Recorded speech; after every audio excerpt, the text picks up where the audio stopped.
السلام عليكم ورحمة الله وبركاته.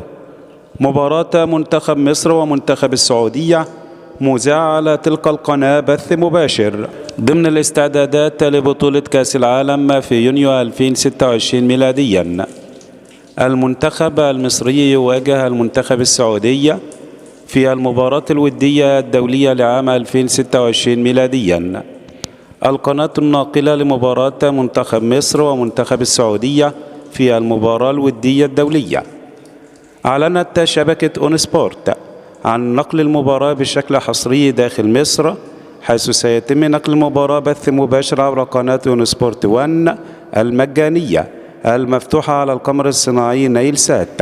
موعد المباراة اليوم الجمعة الموافق 26 من مارس العام 2026 ميلاديا على ملعب الملك فهد الدولي ملعب الإنماء، وسوف تبدأ المباراة في تمام الساعة 7:30 مساء بتوقيت القاهرة، 8:30 مساء بتوقيت مكة المكرمة، 9:30 مساء بتوقيت دولة الإمارات.